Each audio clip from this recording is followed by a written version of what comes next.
Yeah, so I think casting productivity as how have you impacted your students, which is the product that you're really working towards. There's a great question here, which is like in your particular field, how would most people define productivity or being productive? And I breathe a little bit easier when we say productivity in student development academics is investing time with our students.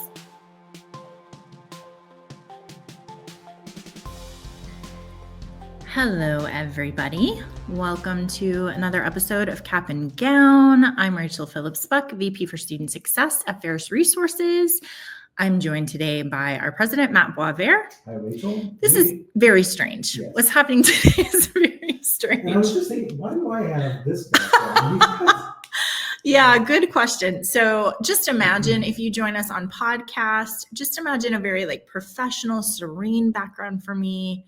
And Matt's background is nice wallpaper, but you can see a printer and a monitor. You do have a sculpture over your shoulder. So there's that.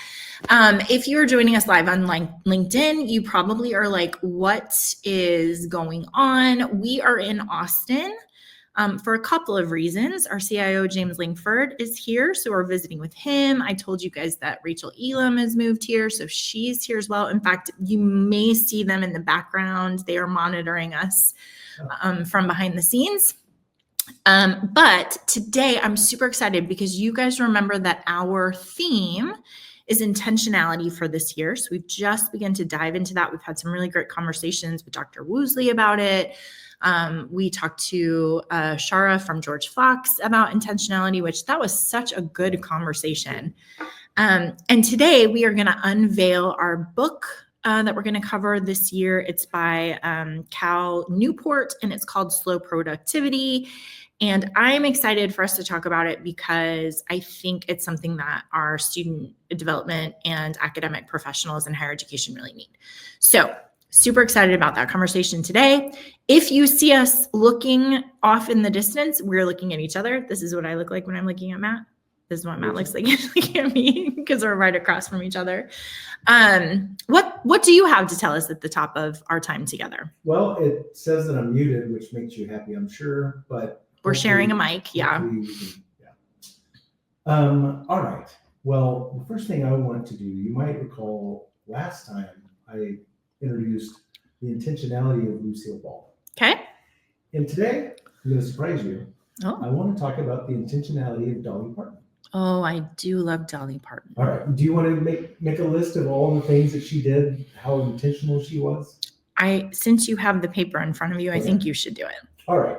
So as she started her career, she was very intentional, obviously, with her persona, her appearance. People were like, hey, we need you to tone this down. She's like, nope, this is who I am. And she's really stuck to it. Yeah. Right? That's like the quote when someone said, what does it make you feel like when people say you're dumb and blonde?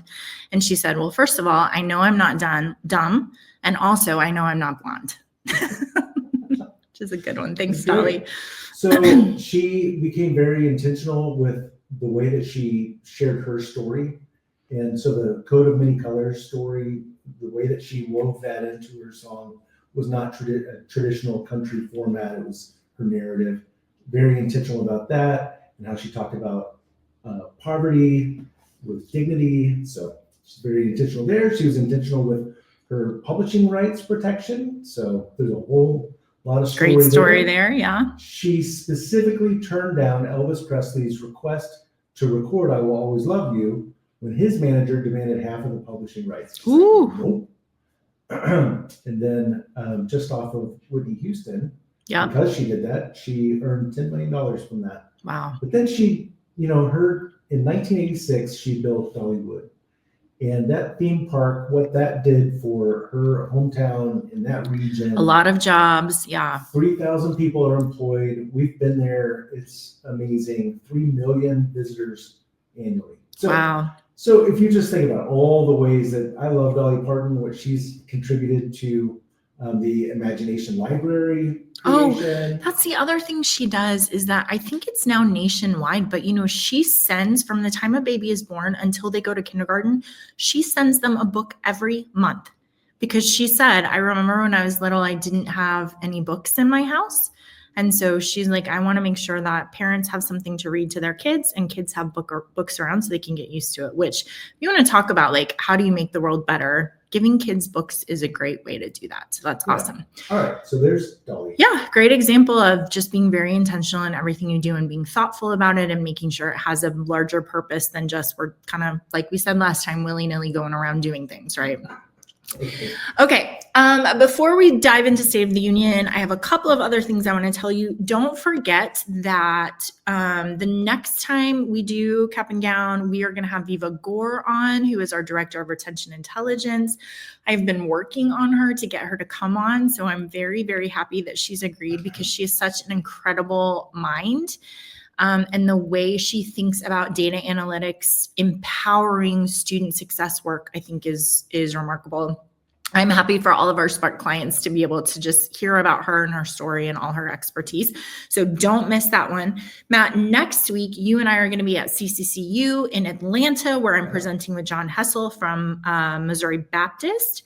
So that is going to be a great time. If you guys are going to be there, we'd love to see you.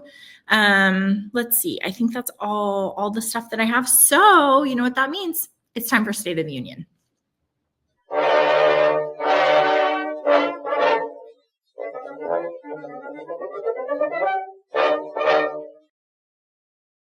All right. Matt, you know, some weeks State of the Union is more fun than others. Yeah. This is not a fun week. I don't know the last time we really had fun. I mean, there's been some fun. I mean, I'm always fun, but this State of the Union is a little bit more serious. So I will bring my cheerful optimism to it, but there's a lot of crazy town stuff going on that we were paying attention to. This is the pendulum swing. Yes. It's just, we were over here and now it's just swinging. Yeah. And I think there's just like, I'm sorry to use this word, but it's the right word, the milieu of like everything's changing and we're not sure where everything stands. You guys know that we got a new Dear Colleague letter on Friday, February 14th. Thanks so much for that. And remember that Dear Colleague letters are not law.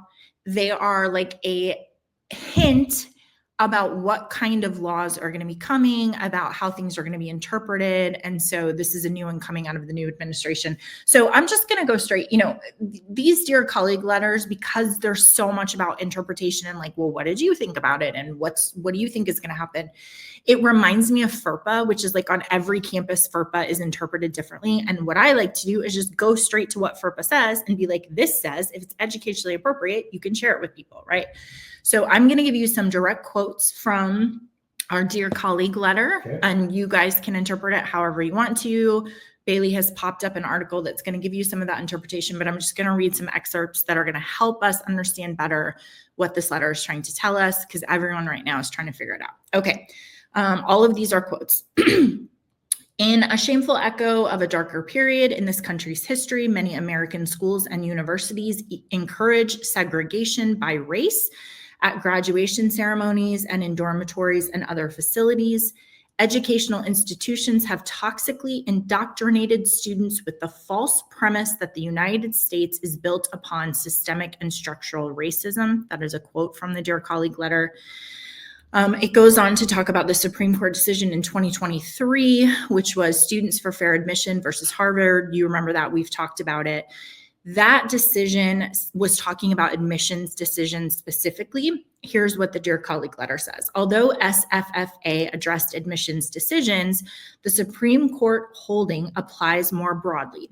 At its core, the test is simple. If an educational institution treats a person of one race differently than it treats another person because of that person's race, the educational institution violates the law. Federal law thus prohibits covered entities from using race in decisions pertaining to admissions, hiring, promotion, compensation, financial aid, scholarships, prizes, administrative support, discipline, housing, graduation ceremonies, and all other aspects of student, academic, and campus life. Put simply, education institutions may neither separate nor segregate students based on race, nor distribute benefits or burdens based on race. Okay, so that's what this Dear Colleague letter is saying. Again, not law. This is just like a heads up about how they're going to be trying to pass laws and what their interpretation is going to be. One more. Race-based decision-making, no matter the form, remains impermissible. For example, a school may not use a student's personal essay, writing samples, participation in extracurricular activities, or other cues as a mean of determining or predicting the student's race and favoring or disfavoring such a student. All educational institutions are advised to, 1, ensure that their policies and actions comply with existing civil rights laws. 2, cease all efforts to circumvent prohibitions on the use of race by relying on proxies or other indirect means to accomplish such ends. And 3, cease all reliance on third-party contractors, clearinghouses, or aggregators that are being used by the institution in an effort to circumvent prohibited uses of race. So those are just kind of the key elements. I would encourage you to read it. It's not super long. It's about 4 pages. So it gives some kind of draw some lines between what it just said. But I think it's helpful to know exactly what that letter said and to think about what are the implications for our institutions, right? Anything you want to add to that? No, I think I appreciate just going straight to the source. Dear colleague letters, exactly like you said, it's not law, but it does show you the direction of the executive branch. Yeah, for sure. The Department of Education. Okay. Also, in the kind of turnover and pendulum swing, the U.S. Department of Education has rescinded the Biden administration's Title IX NIL guidance. You remember we've been talking about this. There's a lot involved, but in a nutshell, President Biden passed, in the Office of Civil Rights issued guidance related to Title IX that stated that revenue sharing payments from schools to athletes must be proportionately distributed to men and women athletes. If the revenue sharing payments did not get distributed equally between men and women's sports, the schools would be in violation of Title IX. So the new administration has rescinded that guidance.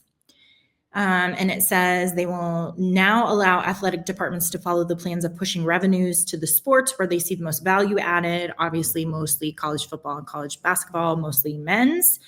But that is a different pendulum swing. And Matt, we're just covering all of this because we know the people who are boots on the ground who are trying to make sure that they're doing what they should be doing. And the race, especially in the last couple of months, to try to understand what does Title IX mean? It means this, now it means this. There's just a lot of confusion. So that's where we are with the whole NIL thing. There's a lot of cases still outstanding in the courts. I don't think that's settled by any stretch of the imagination, but that's the most recent thing to happen. Good? Yeah, and I just think, Rachel, what it really points toward is, there's a lot of, there are laws that are not clear, and our lawmakers need to shore it up. Clean it up. Yeah, for sure. Related, I found a resource that I think is going to be really helpful for all of our listeners. It comes out of this university in New York, Touro University, that actually does like a Compliance U webinar where they have all of these different people come together and just talk about how difficult it is with everything changing legally and trying to keep up with it. So there's an article, but what Bailey has popped up for you is actually the link to all of those recordings. So for example, there's like the keynote, legalization of higher education, statutes, regulations, policies in a changing landscape. There's things like discrimination in higher education, the changing dynamic of higher education institutions, mergers, acquisitions, and consolidations. And then the last one I think is really interesting, lawyers leading higher education, which we are going to talk actually a little bit about today. I am going to listen to all of these for you. I'm going to listen to them on like 3 times speed. So maybe we'll do a special cap and gown on like what I've learned and all of that. But the fact that this exists speaks to the hardship we're facing now. I don't think people get into student development because they want to interpret laws. I think they want to help students, and we have, 6-hour symposiums where people are trying to help you understand what's expected in higher education. Going back to your FERPA analogy, it reminds me of the book on FERPA. Was it Fast and Easy? FERPA Made Simple. Yeah. It's like this thick. Yeah, inches and inches. Yeah. So Okay, let's switch gears just a little bit. Well, I'm going to say FAFSA, and then you're going to be like, we're not switching gears because we've been talking about FAFSA forever. But this dynamic, I think, is interesting. So as a reminder, you guys, the call center for FAFSA, in September, the Government Accountability Office investigation found that in the first 5 months of the rollout of the new FAFSA, which was way late, don't forget, 3/4 of calls went unanswered. Let's just think about that for a second. Okay. Last summer, the department hired 700 new agents to staff the lines. They were going to add another 225 to launch for this new launch. Now, the education department is considering terminating its contracts for thousands of call center employees hired to answer family questions about federal student aid. They might replace them with AI. Okay, here's what I want to talk about. I'm sick of beating up FAFSA, so I'm not going to even say anything about their unanswered calls. Matt, I was telling you, I think this is interesting because I have to be honest that I've taken a little bit of a step closer to being happy with our students and our parents engaging in AI. Yeah. I as a general principle, don't like it. But I was using AI the other day and I was thinking about the removal of shame from just asking Claude questions, like things that I should know maybe, and I don't want to ask a person, but I'm just going to ask them, right? And how beneficial that could be to parents and students who maybe are afraid of looking like they don't belong. They're already having some imposter syndrome stuff. And so if they could call up and be like, I don't know how to do my FAFSA to an AI bot that then would be able to helpful to them. I am getting okay with that. I think there's some elements of that I can get behind, right? Yeah. But the other thing that I just can't shake is that also it's really important to have a person say, I hear you, it's stressful, you're worried, I'm going to work with you on this. And I don't think it's just the words. I don't want those coming from a whatever where you generate it and you should tell me it's going to be fine. I actually want a person who is going to listen to me and allay my fears and understand what I'm feeling. And that part, I don't think we can outsource. Does that make sense? Yeah. I mean, you and I have talked a lot about service quality and the dimensions of service quality and what makes an excellent experience. And there are some things that you just can't replace, like empathy, which is one of the 5 dimensions. So having someone say, it's going to be okay. I know this is hard, but you're going to be really proud when you push through it, right? Or it was confusing to me. Yeah. I've been doing this for 10 years. I mean, I think about that when I bought my first house, I called my mortgage company all the time. And it's not because I was confused about the mortgage. It's because I needed them to be like, you're doing the right thing. This takes a while. It's okay. Hey, Ms. Phillips-Buck, we're happy to talk to you again. I just needed somebody to partner with me, and I wanted to feel like I had a partner, which is the language we're always using. I'm on your team. I see you. I'm really good at this. Please stick with me. So I don't know. I'm sure there are going to be studies that come out that say if an AI bot can parrot empathy, they're going to tell me whether or not that feels the same to a person. But I'm a counselor. Sorry, I think you have to have a person. So maybe that just makes me old. If you go back to the reason they're talking about moving to these bots, it's because people were not getting responded to. The call was getting dropped. No one would call them back or whatever. Millions of calls were missed, right? And so in that case, AI is always there, always reliable, going to at least get you, I don't know, an answer. 80%. Yeah. And that's maybe the thing, right? That we triage, that we say, if you really just have a factual question, you can connect with these bots. And then if you just want someone to be like, it's okay, it's stressful. Yeah, for sure. Okay. The next article I have for you is about alumni in residence programs that aid student development. You're on a roll. I don't know. I think the last 5 weeks we've done articles where you're like, I did that 10 years ago, 20 years ago. This is about how alumni and residents, basically it's like a mini mentoring piece where you have alumni that come and they're talking to learners about jobs and what it's like in the workplace. This is beneficial, obviously, because we want our students to have mentorships, but also there was a survey that found alumni who participated in these mentoring programs said they are 200% more likely to donate in the future. Of course they are, because they know the students' names, right? And they're like, yeah, I know who I'm helping with those dollars. Go ahead. Yeah. So 20 years ago, we went on a big campaign or tour around to major cities where alumni from my alma mater were living, and we did focus groups. And one of the things that came out of it is so we had different ages of how long ago they graduated.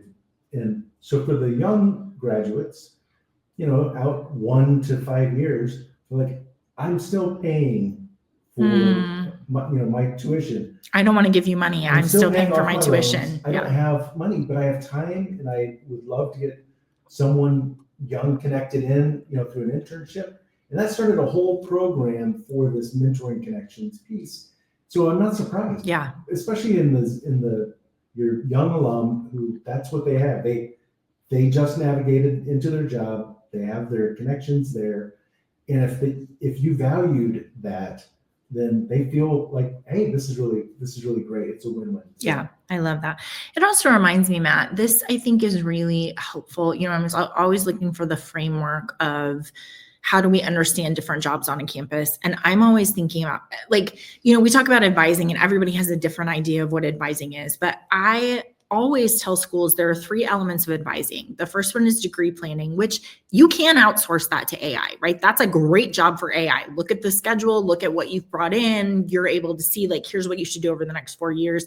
And it's really, really important as we're talking about assurance, right? And making sure that we have the right schedule. AI is a great job for that.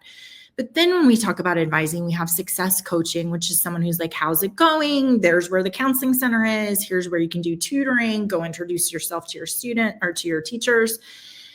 And then you have this other piece, which oftentimes is fulfilled by faculty, which is here's what the career market is like, and here's what you can do with this degree and all of that. This would be a great way to insert those mentors into that other piece of advising. Career readiness, being able to have a success coach, and then having a degree plan that you can count on. And those are the 3 I think you have to cover with advising. What was remarkable when we set up our, we called it Career Link at the time, when we set up this opportunity for alum to provide feedback about their path, their current job, advice they would give to current students. We had thousands of alum fill that out. It was incredible. That's fun. I really didn't expect the volume that we had, but then if you're a student, just with all of your work on the career exploration side, now I can go find alum who have kind of navigated the path that what I'm thinking. So. Yeah, that's great. All right, 2 more. There's an opinion piece out of Inside Higher Ed, which is called Help College Underachievers Become High Achievers, which is near and dear to my heart because I was one and then became the other. It's really great. It's written by a faculty member that just says, you need to pay attention to your low achieving students because sometimes all they need is to be seen. He talks about, first of all, noticing the wallflowers. And there's a great phrase in here, which is see through their invisible cloaks, which I love so much because, Matt, we have a great piece. I'll see if maybe Bailey can find the link to it if you are watching us LinkedIn, because I would love for you to read it. It's about danger to daring, and it's about changing students' brains from danger brain to connection brain. But that idea of invisible cloak is all about, I don't want you to see me, right? I want to be invisible. I was reading a book this week that was talking about, people are always sending off avoid or attract vibes. And that if you start paying attention to that, you can really understand better where they are in a group, in an institution, in a class, in a major, stay away from me, or hey, come be close, I want to know you. And so I just love that, looking through their invisible cloak and making sure they feel seen. And this article also talks about the author says, I had a few underperforming students who were always quiet, sat in the back, weren't paying attention. sometimes on their phone, sometimes looking out the window. After I got to know them, called them my name, they felt welcome. They saw that I genuinely cared. Then he started seeing changes, right? Then they're like moving up front and they're staying after class and they're having this conversation. So, I mean, it just reminds me of your story with Dr. Trevathan. Yeah, he's a great example of seeing through the invisibility cloak, right? Because what he would do is I would write a really good paper and I'm not going to volunteer anything, but he would say, Rachel, tell everybody what you said about this thing. And I was like, what? Oh, hi. Okay. Like you can see me. And then I loved him because of that. So it's a great example of just that calling students by name and making sure they feel seen is so important. I think Bailey has our, link to that. So if you are interested in our Danger to Daring, it's just about how we use neuropsychology to draw our students from a place where they are looking for threats into a place where they are willing to take risks to get to know people and to learn the environment and to, you know, ask questions and be vulnerable. I think it's really, really interesting. Great. Well, it's just so powerful, simple and powerful. Yeah. The last one that I have for you is one of those, I'm always looking for like a very practical, what can we actually do? This is about a $10,000 grant called the Student First Fund coming out of Wright State University. They designate $10,000 every year. Any students or faculty or staff are eligible to apply for this grant. And basically it's all about student success. So they're like, here's how we think students are going to feel a better sense of belonging. They're going to have more things to do together, whatever that looks like. They pitch their idea. The maximum they can get is $10,000. They give out $50,000 every year. And they're evaluated on like the number of students it's going to touch, the initiatives that are going to make a difference in the lives of students, projects that align with the university goals, including recruitment and retention. So some really great examples of like, hey, we have pianos all across campus, but they haven't been replaced in 100 years. Can we have new pianos? Because then people would play them and it would like have this camaraderie around it. Yeah, let's do that. Other examples of like a group of students asked for funding for their esports program, which was like a niche program that like engineering students are the only ones who did it. And then they got a designated space and then pretty soon everyone was doing it. Now they have huge competitions and it's become a huge part of their campus. So I have been thinking a lot this week actually about how campuses can crowdsource what the right student success initiatives are. Like your students know what they need. And if you can, in an artful way, draw that out of them, then you know where to put your money, right? And how to resource that. So I love that idea. I mean, if that $50,000 retains 4 students, it broke even, right? Like at least broke even. So Yeah. If you think about what are all of these initiatives, and it's a great way, so we call that the sort of listening post, we're trying to listen to what our students' ideas are. You might start to see this continuous focus on like some of the campuses we've been on where it's students are talking about, things like Wi-Fi reliability. Right. Just put some money into that. Yeah, for sure. But it would be a really neat way to hear, to get that voice of the student. What I like about it too is that it's stackable, right? So it's like you identify a thing, you address it, and then now we have a new thing and a new thing and a new thing. And so you don't have to accomplish it all at once, but you're able to, in like measurable ways, make an impact on your campus. All right, that's the State of the Union, which brings us to our book of the year. It's a little bit strange, I tell you guys every time, because we start our theme and our book in January, which means we're going to bridge all the way until December. We're not following the rhythm of the academic year in that way, but our book is Slow Productivity by Cal Newport. Today, Matt, I'm going to cover the first 2 chapters, which are foundations of why are we talking about this? When we say slow productivity, what does that even mean? And I want to really be intentional about applying that to our student development work because I think there are some ways that we could change our thinking that will free us to do better work, not just more work. So I want to dive into that. And as Rachel, as I think about this, I'm thinking about our friends, our partners on so many campuses who have gone through, and we've talked about it, but this is an awesome, just taking time to really slow down. It's okay to slow down and continue to be productive. For sure. And the power of your work, it's so important. And so let's make sure that we are set up for success and have the right kind of approach. Okay, so I'm going to name the elephant in the room, which is talking about student development, talking about academics in terms of productivity is going to make everyone's skin crawl, because productivity was created for, farm work and factory work. And by that, I just mean productivity, what you produce. We want to be able to say, well, then we started doing this thing on our farm and all of a sudden we started producing more crops. So it's worth it for us to do that. Or in our factory, right? We started like Ford, is it Ford who created is that right? Ford? Yes. Okay. Who created the assembly line, right? He did that. And then his factories got more productive because they were producing more cars. So there's like this little thing I was saying when we were talking about this earlier. If you said to Brad Lau, who is just like the most student-focused student development person that I know, were you productive today? He'd be like, what are you talking about, right?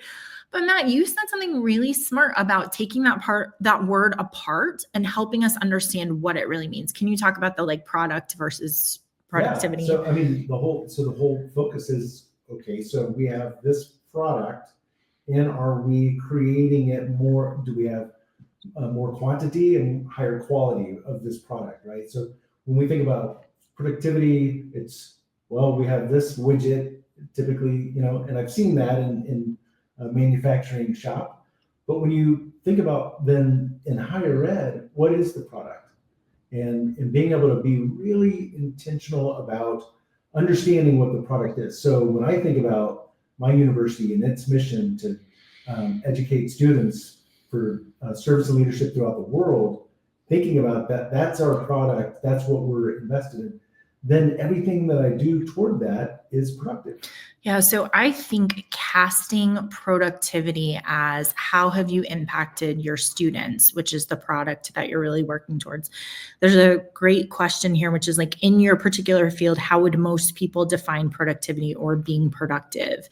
And I breathe a little bit easier when we say productivity in student development academics is investing time with our students. And there's a lot of, we'll talk in a minute about how there's like busy work that has to be done in order to enable that. But then also, coming home at the end of the day and someone saying, how productive were you? And you saying, I spent 6 hours with students today. The answer is you were very productive, right? You invested in the outcome of your institution. It's interesting because we've had a lot of conversations about, the curmudgeon faculty who grumble about spending time with students. It's like, well, what do you want to do? That's your productivity, friend. That's why you're here.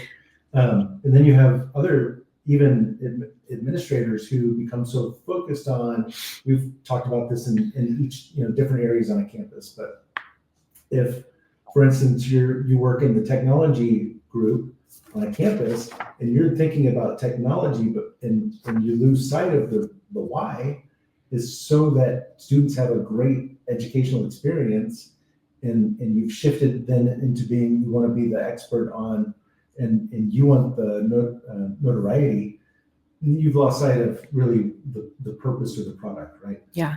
So the thing is that there's not a great standard definition or like outcome measurement for thinking jobs.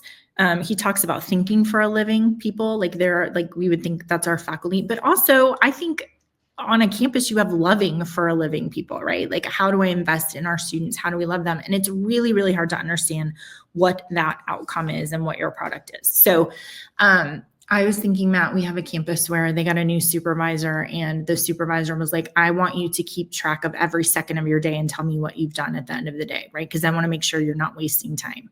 Okay, well, everybody who worked there quit because that is not, literally, because that is not their job. Their job is not to give you a factory worker's output, but instead to be like, hey, I was being with students and I was investing and spending time where they are. So I love the idea of making students your product. And I do think it changes your job. To your point, the financial aid, your product is not loans, but it is students being able to get an education that then's going to change their family tree. Or, I've given this example before where you have success coaches who think their product is 100% attendance for every student. And we have to come in and say, no, your product is students who understand responsibility, who feel like they have a place in your community, right? Who are understood and have a sense of belonging. That's actually what that product needs to be. And it changes the way you do everything.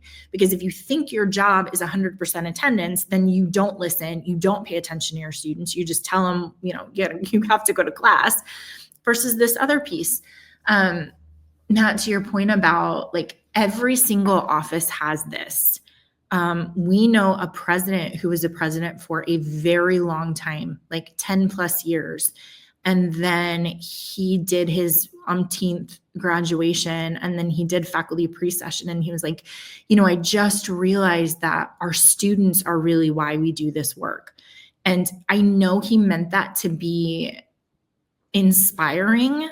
But I think what it did was everyone on the campus was like, you've been here forever and you just realized that our product is our students. It was a little bit shocking, right? What that you saying that reminds me of is we've all been in these meetings, committees, and all of that.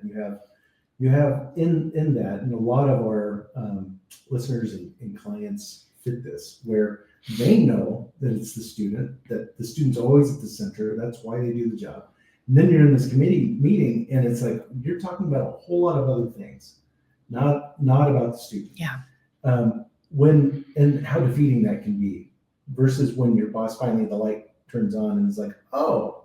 Yeah, because here's what I would say. You can imagine what it's like working under a president who doesn't realize that your students are what you are investing in. You can imagine, and you'd be right. That is what it feels like. It feels like we're running a widget factory instead of a full understanding of the student-centric piece. So you were saying earlier today, every element, we meet with technology people all the time, and I know immediately if they understand students are the product or if they think what they're doing is technology. And the difference is they are in a meeting and they say to the student success person, John, what do you need so you can find the right students and manage them? And John says, I need this, Fairs 360, something else. And they say, okay, we'll figure out how to get that for you, versus all this about how we're not going to do that and we can't do it and we're not going to do the technology and because we've got all this stuff. And it's like, you think what you're doing is the technology hubbub, but that's not actually what you're doing. What you should be doing is figuring out what your frontline people need in order to support your students. So, well said. Not that I have feelings about that. But also I wanted to say, just because I think we live this really well at Ferris Resources. We are, yes, a technology company, but I will tell you, for our team, there is nothing that makes us more anxious and unsettled and unhappy and like, I'm going to drive to a place and fix a problem. Not when our technology isn't doing what it's supposed to, because it mostly is doing what it's supposed to. It's helping you find students. That's not where we lose our minds. Where we lose our minds is when technology is doing its job and like you've done a stoplight survey, you found 200 students, but you're not contacting them, right? Or you have 500 referrals outstanding, faculty have been submitting them and no one's doing anything about it. Or you did a survey about should students drop the class and they're supposed to be dropping it today and nobody told them and it's going to be too late on Monday. If you want our team to be beside themselves, that's what you do. And the reason, Matt, is because yes, technology, but at the end of the day, we believe in student success and empowering students to be successful and change their lives. And so we're not thinking technology is the end all.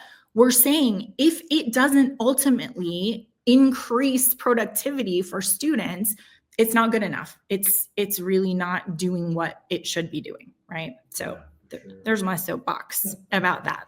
There's nothing worse than doing an audit with the school and walking through, how they're using the system and to find that there's this person who actually hasn't had any contact with the students who have been raised for them. Yeah, for sure. It's fit to be tied. We get fit to be tied. Okay, so the hardship with this idea of productivity, even as defining it as a student, right, is that it's really, really hard to measure productivity. And people kind of freak out about it because they're like, well, how do I know that everyone's doing what they're supposed to be doing? And what's the outcome measurement? And what should we be doing? And so Cal Newport talks about this idea of pseudo productivity, which is the use of visual activity to approximate actual productive effort. So you can't measure what I do because I just walk across campus and I talk to a bunch of students and I empower them and speak good words to them and I mentor them and all of that kind of stuff. So in order for everybody to feel good, like Rachel's actually working, right? Then I have to have these visual indicators of what I'm doing. And that shows up a lot of times, like in email and in chatting and in meetings and in talking about the work instead of actually doing it, because it comes from a place of insecurity. You're like, I want to make sure everybody knows I am doing a good job, right? And we don't have a great outcome measurement of that. Do you have anything you want to add to that? Yeah, this is easily gained, right? Yeah. You have people who, and we all know these people. You have people on your campus who they don't care about, the measurement, like other people looking good for other people. They just do the work. Yeah. They're just constantly doing the work. And you have other people who don't actually do anything, but man, talk about it. They make it look like they've done so much. Talking all the time. Yeah. So this pseudo productivity is not good. You're right. So he talks about it in terms of performing busyness. I'm trying to make sure everybody sees. He also talks about confusing efficiency with frenzy, which I think is a pretty funny distinction, right? Like you can look calm, but some people are like, no, I need to look frenetic so everyone will know like I'm just too busy and there's too many things going on. And I think it's really, I would like to see the measurement of a person's day, how much of that is trying to show. We see this a lot of time with like working from home, right? Where it's like, you have to answer your emails immediately. You have to be on Slack. You have to be chatting. You have to do this stuff. Why? Because you want everyone to know, no, I'm actually really, really busy. Well, there's such a thing as deep thinking. There's such a thing as spending time with people. And those things mean actually you're not going to be performing busyness, but you're going to be deeply entrenched in meaningful work with your students or with thinking about how to make things better or a different path for them. So that idea of having meetings where you talk about work, I think, is the enemy of this idea of slow productivity. You mean just having a meeting for a meeting's sake? Yeah, I really would rather be working than talking about work. Matt, also, I was going to tell you, one of the hardest things that I have to tell our clients is you have to tell your story of success. And I always say, I totally get it. I would rather be doing the work. I would rather be sitting with the student. But if you want to be able to tell what you do, you have to have some way to convey to other people. And that can be a story. Like it doesn't have to just be a spreadsheet. It can be a story about the work that you're doing, but you do have to tell that story of success so that people better understand this kind of deep work that we're doing. I think the so that is important, right? So I'm having this meeting with you right now, and I'm going to tell you all of the work that's been going on so that you continue to provide more resources. Not right. So to me, that's the difference between an actual productive meeting and a meeting for a meeting. Yeah, for sure. If you're just there, but there's no like action or outcome or like how can we keep this continuing to thrive? Then it's just a waste of it. Yeah. Sorry, I was thinking about slow meetings. I'm notorious for wanting to have an efficient meeting for sure. All right. So why are we talking about this? This is a lot of widgets and farm and productivity and all of that kind of stuff. But Matt, the reason we picked intentionality is because we are still, I think, deep in the throes of higher education, just like being unstable, a lot of uncertainty, but also people just being like, I don't want to do this job anymore. It's not what I got into. It's not fun. I don't have good quality of life. Cal Newport has the definition of burnout in his book, and I think this is so applicable to our population. It says, I think where burnout really hurts when you want to care about something, but you're removed from the capacity to do the thing or properly do it and give it your passion and your full attention and creativity because you are expected to do so many other things. And when I read that, I was like, yeah, that's bang on, right? Like the reason people are leaving higher education is because they are super passionate about students.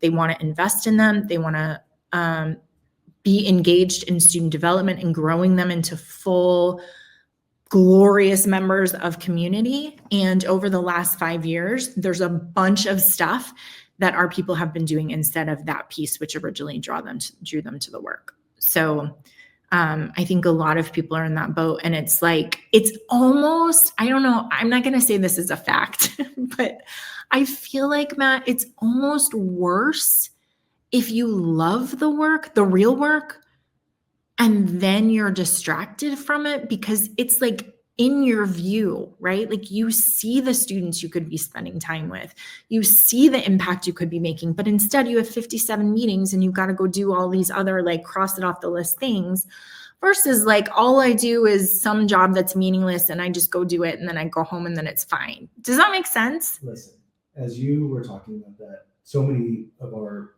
friends came to mind. Yeah. Who have felt burnout, who have left.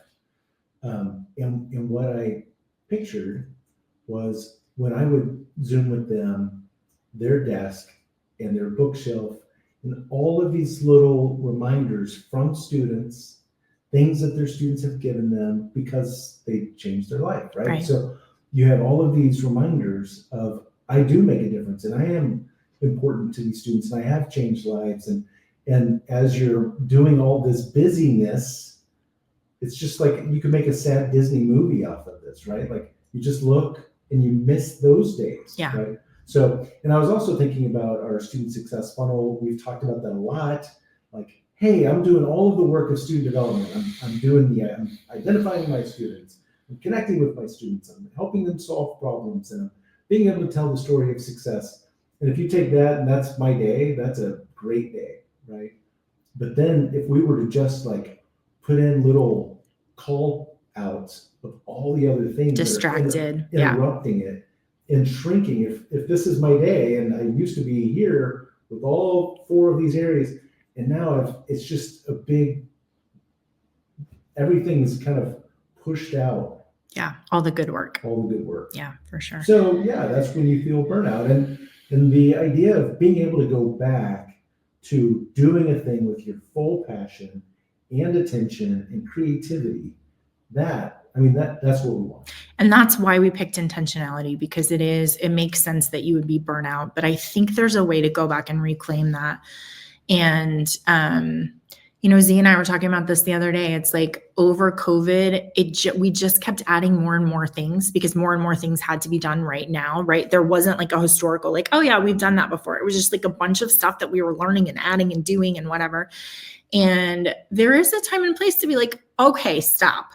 We're going to kind of remember what the work used to be, and we're going to be very intentional about rebuilding that to resemble when we're not in an emergency and we're not trying to keep track of COVID quarantine and did we send students home and all of that business that for so many years our colleagues have had to do. So, all right. So remember, we're talking about foundations for this idea of slow productivity.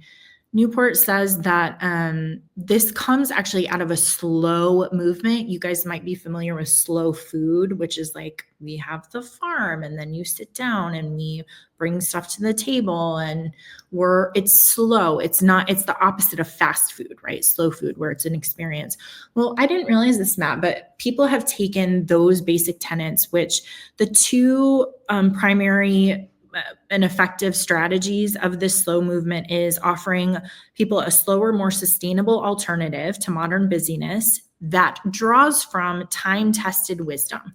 So it's like, first of all, think what is and what you don't like about it. Think about a different alternative in slow productivity, but then also remember all of these slow movements come out of historical context, right? Like how we used to have dinner together.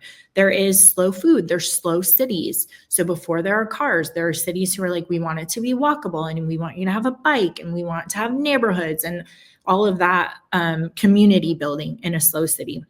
We have slow medicine, which is not just about, hey, you're sick, come to the hospital and we'll treat you, but this more holistic, like, hey, a whole person, we're going to understand what's going on in your life and we're going to look at you as a whole person. And then school, you think about for younger children, especially, how do we take out this pressure of you have to pass the test and you have to have homework and you have to get good grades, and instead just be like, hey, we're going to do slow school where we're all together and we're learning. So all of this idea of slow productivity comes out of those principles where you are offering an alternative and you're looking at some historical things before chatting, before texting, before, laptops and all of those different pieces. How did we think about this deep thinking work or deep loving work? So slow productivity is a philosophy for organizing knowledge work efforts in a sustainable and meaningful manner based on 3 principles. And I'm going to give you the 3 principles, but I want to say that one more time because this is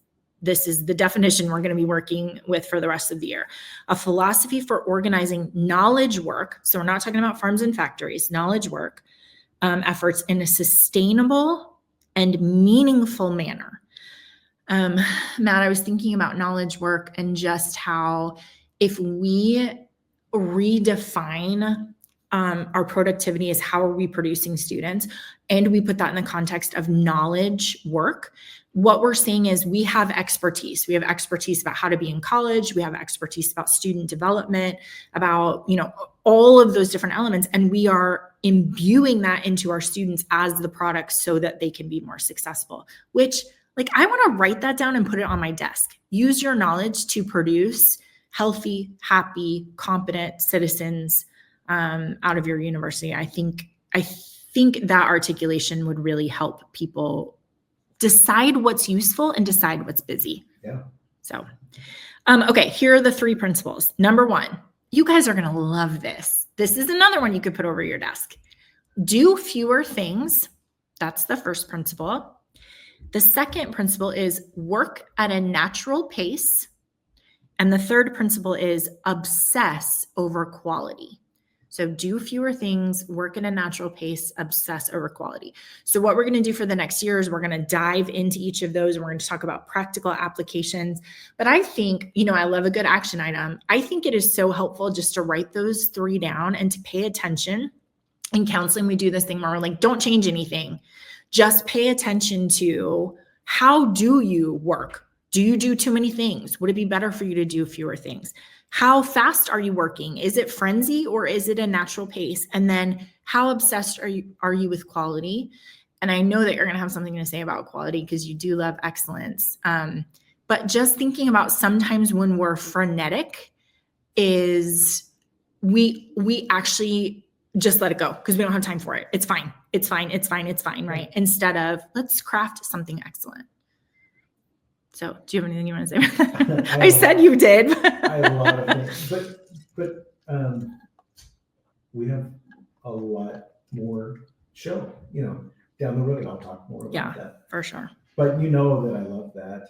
When you think about how do you deliver excellence, you can't deliver excellence if you're frenzied. And in this idea of doing fewer things, it's really powerful because if you were to really draw it out, which I love doing the service blueprinting, if you really mapped out the work that goes on and how many times there's just a lot of waste, right? Yeah. Man, what happens if we can save some time and invest that in the right things? Yeah. And I want to be really careful, Matt, you and I were talking about earlier, like there is busy work, right? Like there is stuff that you have to do to keep track and to make sure, like you do in our student success funnel, identify, connect, solve is in there. Like there are things that you are trying to do, get their loans signed or get them in their classes, or get them a roommate or whatever. There are those things. In fact, in our system, we measure those things differently than connection, right? But you do have to have both. Like in our system, we're like, oh, you changed the status, you did case management, we're showing all those things. And then we're like, and here's where you did the connection. You had a meeting with the student, you talked with them on the phone, you texted with them. So it's really hard because I think we can get confused about there's good work to be done that's setting the stage, that's setting you up for being successful. And that's administrative stuff and that's case management stuff. But my two challenges there are, first of all, I would say you have to be able to draw a direct line between what you're doing and how it helps your product, which is students. You have to be able to say, I am doing this because it's going to impact students in this way. And if there are things on your list that are not a straight line, those are the do fewer things, right? Those are the places where you can maybe be like, maybe I can cross this off my list. And the other thing I would say is, man, I love the rhythm of the academic year, because I think it helps us so much in saying, like, August, we do a lot of that stuff, right? We do a lot of things to set ourselves up so that when our students come, we have our programming and we have our messages that we're sending to them and all of that stuff that we have set up for them. But then when they're on campus, they're your product. You should be spending more time with them. So drawing a line between when students are on campus and, summer projects, because they're not. And so you can do a lot of that kind of stuff that doesn't need students, but sets you up to then be successful. So anything to add to that? Nope. Okay. So here are action items coming out of just this foundations piece. I really hate this first one, so I made sure to write it down because I'm probably, if I hate it, I need to work on it. And that is modeling. We talked a couple of weeks ago just about the fact that your body and your energy and your time is not infinite. It does run out. You will get tired. And I think sometimes we feel like we just should do all the things. But remember, your students are watching you and they are understanding how to live a good life based on what you model for them. And so if you are modeling frenzy and busyness and things that don't ultimately impact your product, then what you're modeling is an unhealthy life. And so it's actually one of the things that I think is the highest calling in student development academics, is that you can't fake it because they're watching you. They're paying attention to how you're living your life. And they're going to remember that that's what you've portrayed as healthy living. Anything to add to that one? No, I think that, no. Okay. So action item, you want to think about how you're modeling. Would students say you are frenzied, that you look busy, or would they say that you have this balance in your life where you are working at a natural pace, you are doing fewer things, and you're really focused on quality? Also, Matt, I was thinking about spending time with students. And, I finally quit my job at the university I worked at when I realized that I was not spending time with my students, that they were coming and I was seeing them and they were leaving, and then I was doing another one and another one and another one. And I didn't have time to listen to them and to be present with them and to provide them with empathy. And so figuring out how you schedule your day, you and I were saying it would be a great thing to take your student success funnel and just say, here's how much time I spent today finding the right students. Here's how much time I spent today connecting with my students. Here's how much time I spent in those solving their problems, right? And then what is the outcome of that? And that's a place where I think people struggle, but it'd be really nice to put that percentage every day in the student success funnel. All right, good? It's great. Okay. So you guys, we will continue to unpack this book, but I would really recommend you get it. I think it's going to help us changing our trajectory of our work. Thank you guys for joining us. Next time we're together, we will have Viva Gore, Director of Retention Intelligence. Otherwise, have a great day.